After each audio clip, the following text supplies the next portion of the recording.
From Washington, the McLaughlin Group, the American original. For over 3 decades, the sharpest minds, best sources, hardest talk. Issue 1, Donald the Dealer. I approve is going to be very much reliant on what the people in this room come to me with. I have great confidence in the people. If they come to me with things that I'm not in love with, I'm going to do it because I respect them. Meeting with congressional leaders this week, Mr. Trump hinted at immigration reform compromises. At one point, the president said he might even support a clean bill to maintain the DACA, or Deferred Action for Childhood Arrivals program, without a border security adjunct. That idea, however, was quickly shot down by Republicans. But another twist in the tale came on Tuesday, when federal judge William Aslup ruled that the president must maintain DACA until ongoing litigation against his decision to cancel the program has proceeded through the courts. Responding to the ruling, the president decried a broken and unfair system. Question, Pat, is Trump to immigration what Richard Nixon was to China?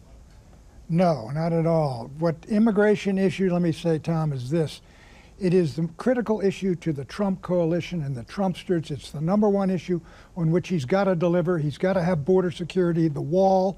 I think people will go along with DACA, but he's got to deliver on those items. And if he doesn't, quite frankly, in this legislation, and DACA goes through alone, I think he imperils his political position. That's why he pulled back so dramatically from what he said in that big meeting, and he let go with his famous comments about hellhole countries, and we don't want folks from there. We can't use that language, of course, because we are a gentleman and a lady. Well, Lindsey Graham, a South Carolina senator, told the president that if he delivered relief for the DACA, for the Dreamer children, that the right-wing media would be all over him screaming amnesty.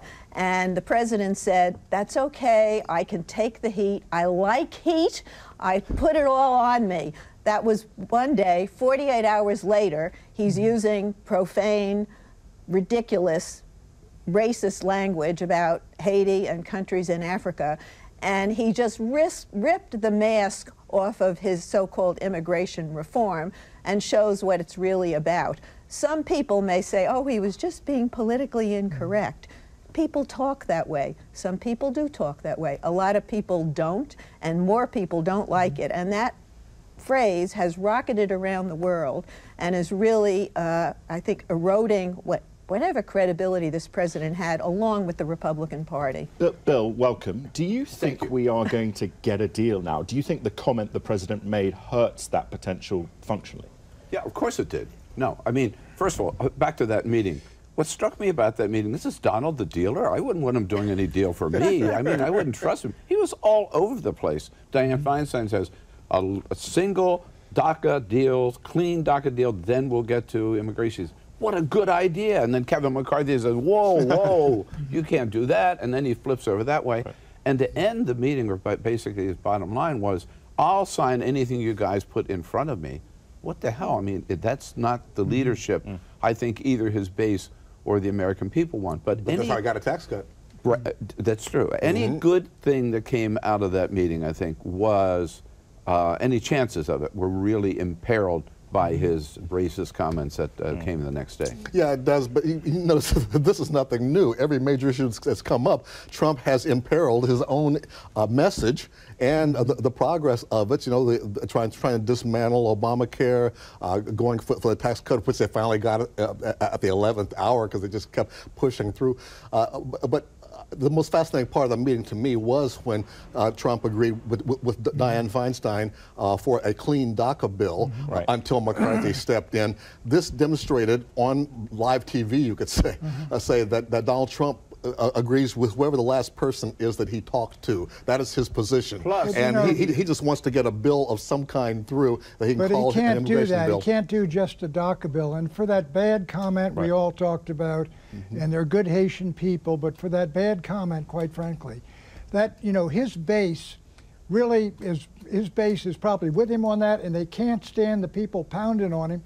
And I'll tell you this, it takes the bandages off a major issue that is convulsing Western civilization, Europe and the United States, is can your immigration policy deal with issues of race, ethnicity, culture? It's tearing Europe apart. There are ships in the Mediterranean because of what's going on, folks coming from Africa, and folks do talk about countries that way, and maybe they shouldn't do that. Well, thanks for the apocalyptic vision, but we're talking about 800,000 kids who were brought to this country when they were children. And this is the wedge. 62% of Republican Trump voters support relief for the Dreamers, legality to allow them to stay and work. They all support the idea of security on that border first. We know, Pat, everybody does. Democrats do believe in border security. I want to just get this out right now. Wonderful. And Republicans believe in fairness, right? Well, we ought to be able to come together and have a deal, you know? Okay, all right, we have another question. What happens to Trump's base if he signs up to a DACA deal without getting this border security that he has so promised in his campaign? Will really do it. He'll get it. Border security is not the hang-up. Democrats have voted for worse, more severe border security than what we're talking about now. What they don't want is a wall. Right. You know, and Donald Trump has been talking about wall. But Trump's base wants the wall. They want the wall. Can I say that? That's why you're going to have it as soon as you can get it without calling it a wall. Listen, I am sick and tired of talking about Donald Trump's base. So he's got 35% of the most extreme, wacko, racist, I don't know, rednecks in the country. And Pat's not a wacko. Not all of them. I'm but going to speak. Let me speak for the deplorables. Let me speak for the average American, if you will. We have another term for the. But you know, everything is always this is fine. He can say whatever he wants because it pleases his base. He can do whatever. He said it best. He could go out on Fifth Avenue and shoot somebody, and his base would say, "Good for you, Donald Trump." Well, come on, let me tell you, more than that base to run a country. A 2,000-mile border wall is not possible. There are rivers, there are ravines.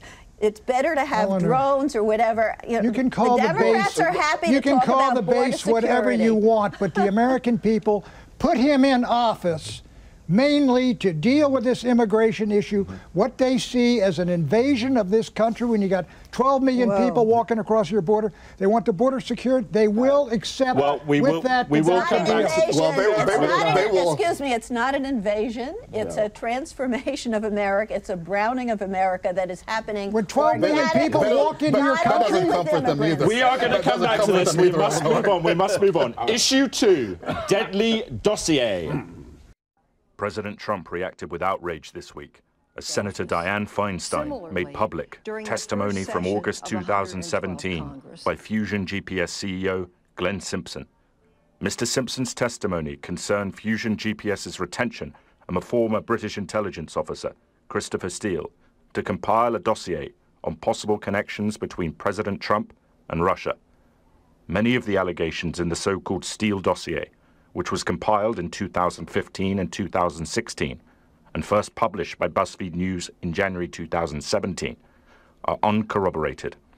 However, the testimony shows that Mr. Simpson's attorney, Joshua Levy, refused to name Mr. Steele's sources. The names could not be released, Levy said, because, quote, somebody's already been killed as a result of the publication of this dossier, and no harm should come to anybody related to this honest work, end quote. Question, Pat, what's going on here? Well, the honest work. This is a dirt diving operation in the campaign of 2016 in which a British spy went to Kremlin agents and dug up dirt on Trump, brought it back for Fusion GPS, which was paying him, which was paid by Hillary Clinton, and the FBI used this material, from what we hear, to expand the Trump investigation and to get these FISA warrants to survey the Trump people. If these facts are true, this thing is going to blow right up on Mr. Mueller. Let's rewind this a little. That dirt diving expedition came up with some gold. And it was the connections, the collusion with Russia. What collusions? 18 months? 70 to 90% of that infamous dossier has been corroborated. Why has there been no indictment for collusion? The research was initially commissioned by a right-leaning media outfit. When they bailed out, Democrats paid for it. Yes, the FBI did not pay for it, but they had corroborating information before it showed up in the dossier. There was an inner source in the Trump campaign. Mr. Papadopoulos has been identified. So this is at the at the core of the investigation, but did not prompt the investigation, and that's an important fact. Yeah, in fact, this is opposition research. Every candidate does it. The Republicans who didn't want Donald Trump as their nominee, Eleanor's right, started paying for this. Washington Beacon, Paul Singer put up the money in the primary. When Donald Trump gets a nomination, then the Democrats hired the same firm to continue the same work. And the reason the Trump people are trying to denigrate it and put it down is they don't like what's in it. And what's in it, if you've read it, and I've read it, it shows that Russia has been cultivating Donald Trump for years and years and years. The question is how successfully, right? All kinds of contacts. And I have to say, I think some of I think we discussed this actually on the pilot show, Clarence, is that some of the Trump support base are really like, well, show us meat. I mean, do you think the meat is there? And secondly, do you think when it comes to this dossier, there is a concern that people, if we keep pushing it, British spies still in the field might get killed? Well, I'm also concerned about the fact that what we're learning about is a Russian invasion of the United States. That's what we've seen happen with these cyber attacks that have been going on. And the Trump administration is acting like it's not no big deal. If there's validity, this ought to be investigated. If there's validity to this, why did no mainstream media, all of which got it during the campaign, publish it?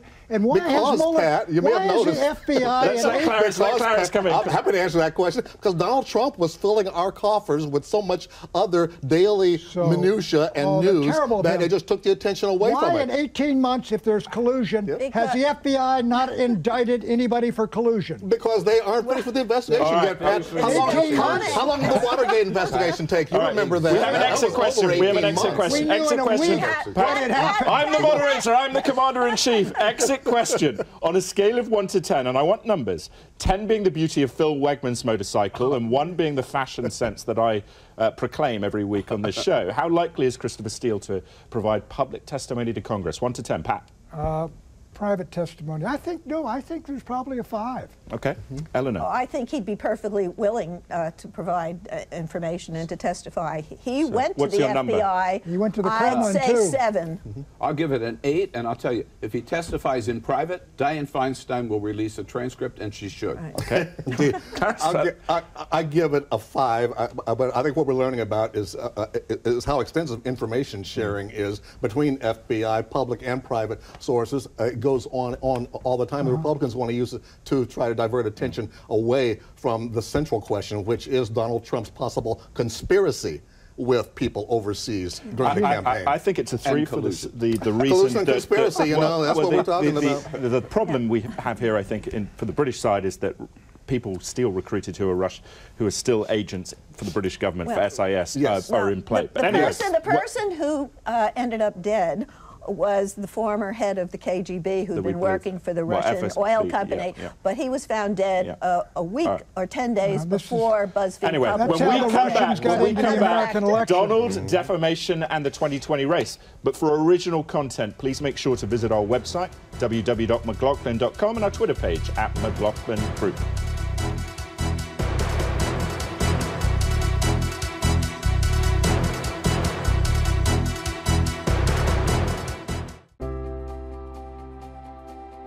When I grow up, I want to make cars fly, soaring through the air like a rocket. We all grow up, but you might say my head's still in the clouds. Because at Coke, my team and I dream up new technologies to make cars more aerodynamic, which improves fuel economy. It's a challenge, but this is what I was born to do.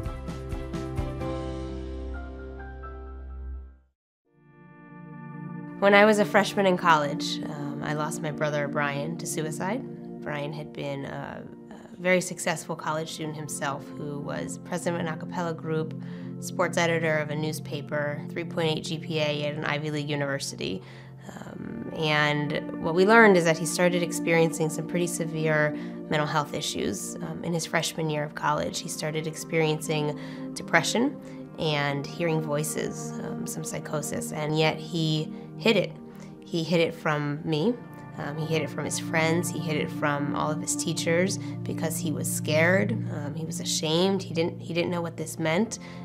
He thought he was the only one who was struggling, and he thought it was his fault. Brian eventually went and sought help in his senior year. The hopelessness and the helplessness that accompanies depression had gotten to him, and had gotten to him so strong that just about a year later, in my freshman year of college, Brian died by suicide.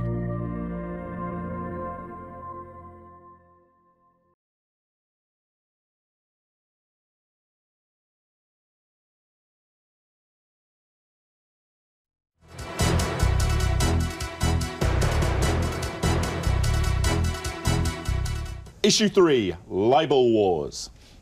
Our current libel laws are a sham and a disgrace and do not represent American values or American fairness. So we're going to take a strong look at that.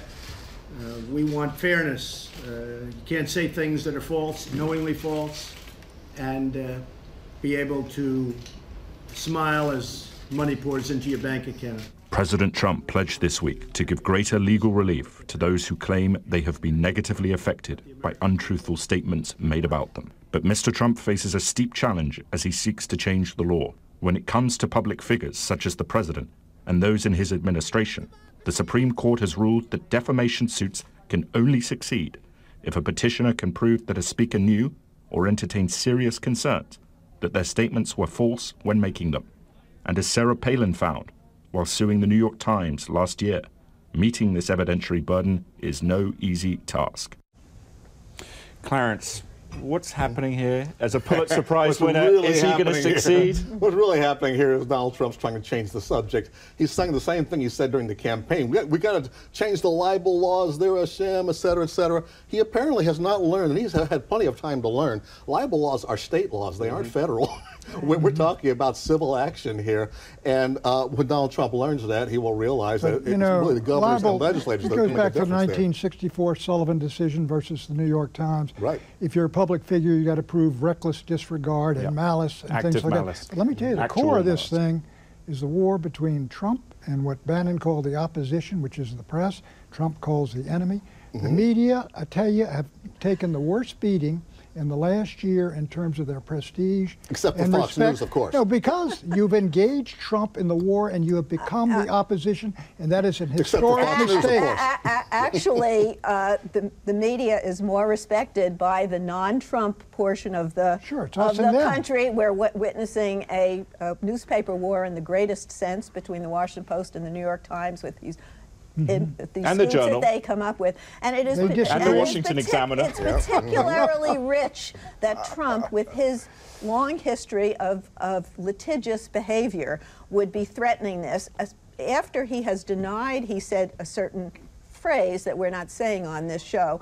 The best defense for any public figure is the truth. This is a man who cannot tell the truth. And maybe we need a little history lesson. 1796, John Adams didn't like what Thomas Jefferson said about him using newspaper publishers. When Adams won the election, he got the Alien and Sedition Acts passed. This is exactly what Trump would like to do. John Adams? Not well. Obviously, Trump doesn't know much about it. But we might even laugh about it. I still think it's pretty chilling for a president of the United States to say, "Nobody, how dare you criticize me?" This came in response to the Michael Wolff book. But doesn't Pat have a point here that Trump's based... Trump is using his First Amendment right against the press, which is using its First Amendment right against him. No, it's us versus them. He is saying, I want to shut down people who are exercising their First Amendment right. Is he doing it? No. Do you hear me? He is threatening to take their First Amendment right away. How? He because can't. They are critical How is he going to do it? He can't do it, and he doesn't know it. This is so dumb. Then why are you so? Why are you sweating it? Pointed out, why are you sweating it, Bill?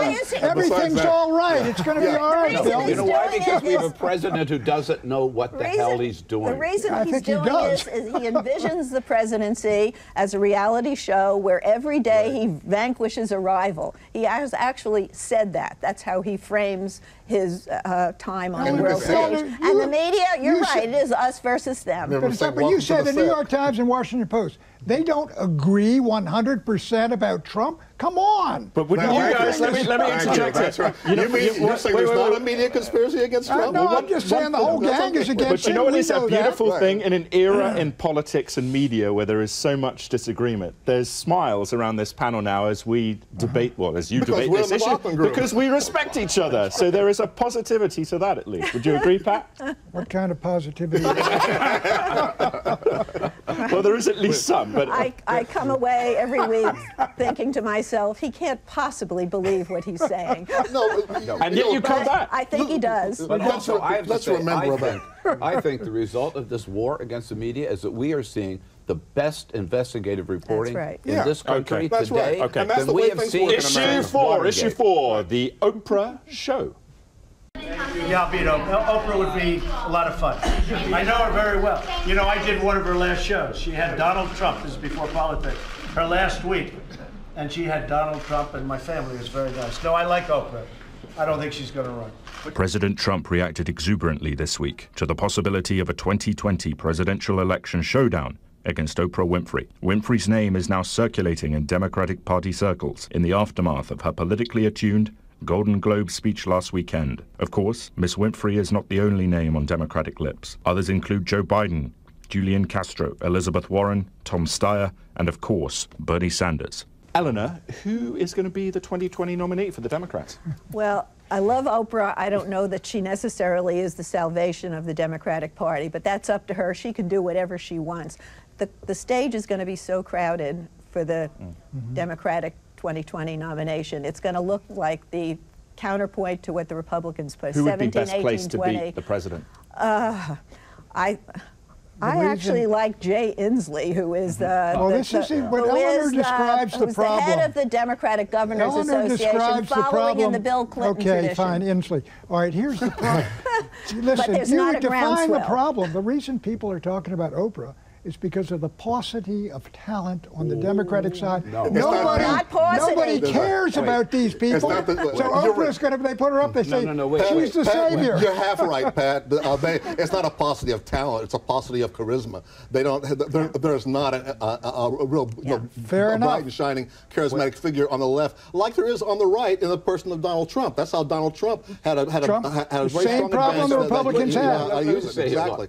Former Democratic chair of California, who had been around this track before. Number one, Oprah. Forget it. I mean, politics is not show business. The answer to one the answer to one the last election might have proven that wrong. Are you from California? You're going to fool me. The answer to one celebrity president is not another celebrity president. But in terms of paucity of candidates, no, we have a wealth of candidates. Okay. Look, you got Joe Biden, you got Bernie Sanders, you have Elizabeth Warren, you got Kirsten Gillibrand. Go down the list. Can you stand the excitement? Andrew Cuomo. Any of them, Pat. Can you stand the excitement, Clarence? Any of them will beat Donald Trump. What's going to happen? I actually like Terry McAuliffe, who's one of the great salesmen of America, and he could go toe-to-toe with What do people think very quickly of Tom Steyer? Tom Steyer. Any takes on Tom Steyer? He's got zero charisma. I've seen his ads. Give us money into big causes. That's good. He said he's not going to run for office. Good for him. He should. He'll stick to it. Okay. All right. Well, if he wants to, go right ahead. Yeah. Okay. All right. Well, when we come back, we will be discussing the predictions, which I hope you have all prepared for. But on a scale of 1 to 100, how likely is Bernie Sanders to win the 2020 Democratic nomination? Very quickly. 10. 10 out of 100. Okay. 10 out of 100. Oh, no, right? Yeah. Oh, I 2 out of 10. All right. I'm saying 50-50. But we'll be right back with predictions. 60.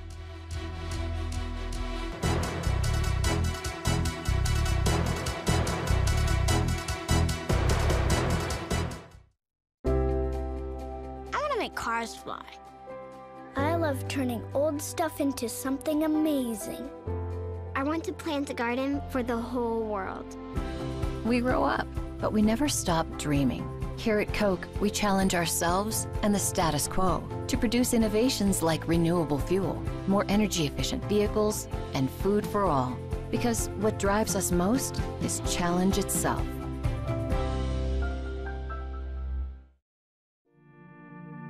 When I was a freshman in college, I lost my brother Brian to suicide.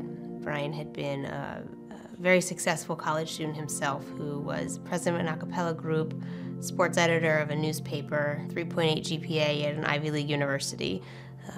And what we learned is that he started experiencing some pretty severe mental health issues in his freshman year of college. He started experiencing depression and hearing voices, some psychosis, and yet he hid it. He hid it from me. He hid it from his friends. He hid it from all of his teachers because he was scared. He was ashamed. He didn't know what this meant. He thought he was the only one who was struggling, and he thought it was his fault. Brian eventually went and sought help in his senior year. The hopelessness and the helplessness that accompanies depression had gotten to him, and had gotten to him so strong that just about a year later, in my freshman year of college, Brian died by suicide.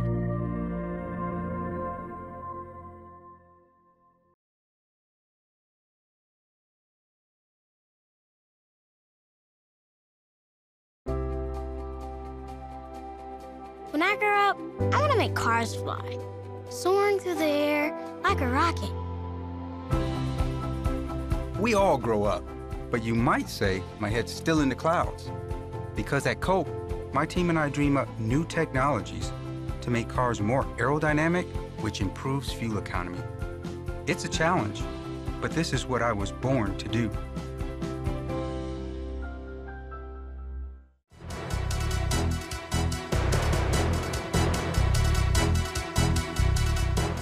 Predictions, Pat. The North Korea-Washington confrontation over nuclear weapons postponed during the Olympics is not canceled. It'll be back. With missile tests? Yeah, I think so. Eleanor? Special Counsel Mueller will detail the vast sums of money that changed hands, particularly in the buying and selling of Trump brand condos.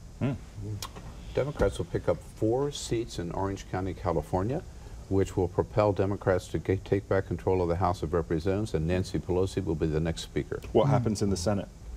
Democrats take the Senate as well. So, okay, Clarence? Ohio Republicans are having a tough time getting a strong candidate to run against Sherrod Brown for Senate from the state. Mitch McConnell wants to get J.D. Vance, best-selling author, to step forth, who's interested. He's about 33 years old, comes from my hometown, Middletown, Ohio.